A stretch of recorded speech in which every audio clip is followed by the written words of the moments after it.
Now let's talk about Charles' law. Charles' law relates volume with temperature.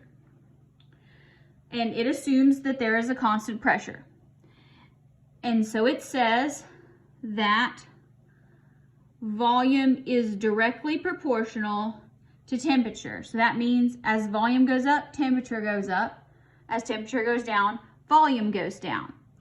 So the way we're going to write that is if one goes up, the other one goes up, is we need to write this as proportion. So we're going to do fractions here. So initial volume over initial temperature equals second volume, second temperature. So think about this. When you have a balloon and it's in ice water, at low temperatures, things move really slowly. So when they're moving really slowly, they're not putting a lot of pressure. They're not moving around very fast. So they're not pushing the edge of the balloon out. When you get them real hot, they're moving real fast. So they're just splashing things around. And so they're pushing this container out a lot. So when temperature increases, the particles move faster. So if we're going to keep the pressure the same, we have to increase the volume. Now, this is a key thing. Underline it. When you are doing Charles' law, you must always use the Kelvin temperature because we're going to be dealing with proportions, and the proportions do not work with negative temperatures. So you must be in kelvins. So be very, very, very careful with that. Kind of get in that habit as you're reading the problem. So we cannot have negative temperatures. So let's try one of these problems. A sample of a gas has a volume and it is 2.80 liters at an unknown temperature. Then we're going to put it in ice water where the temperature is 0 degrees Celsius.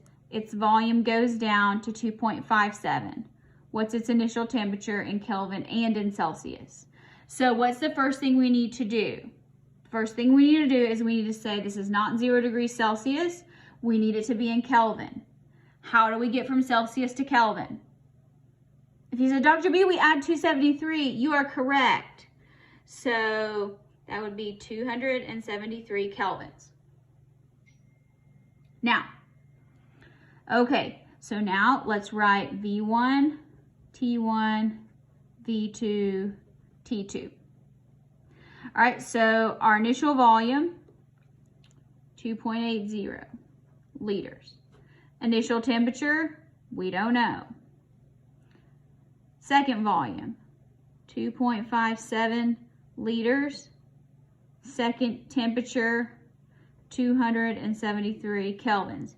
Now, if you try to put 0, your calculator is going to blow up. I'll show you. It's going to freak out because it's going to tell you to divide by 0. So if you try to do 2.57 divided by 0, oh, you can't divide by 0. So that's another thing. Okay, clear. Okay, so 2.80 times 273 divided by 2.57. All right, so T1 equals 297 Kelvin. So that's our first answer. Or we need to convert back to Celsius. So we need to subtract 273 minus 273.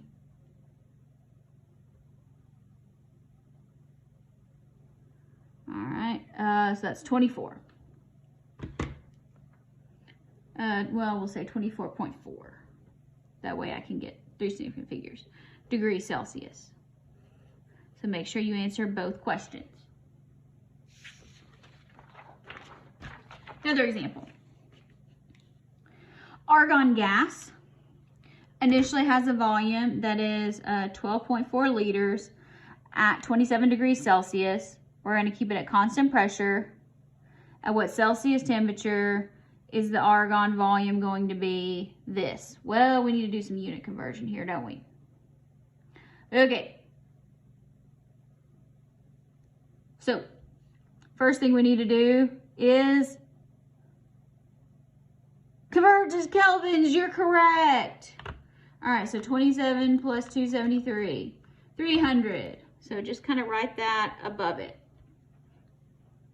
So now what do we need to do? We need to convert this to liters. Take what we're given, 1.05 times 10 to the 4th. How many milliliters are in a liter? 1,000, not 10,000, 1,000. So 10.5 liters. There we go. Now, V1 over T1, V2 over T2. Now let's plug and chug. Initial volume, 12.4 liters. Initial temperature, 300 kelvins. Constant pressure, what temperature? We don't know. And 10.5 liters. Okay, so now cross multiply and divide. I'm assuming you know how to do that to solve a proportion. Okay, so T2 is 254. What unit are we in? Kelvins. What's the question ask us to find? Celsius. Minus 273. Minus 273. So let's say negative 19.0. Negative 19.0 degrees Celsius.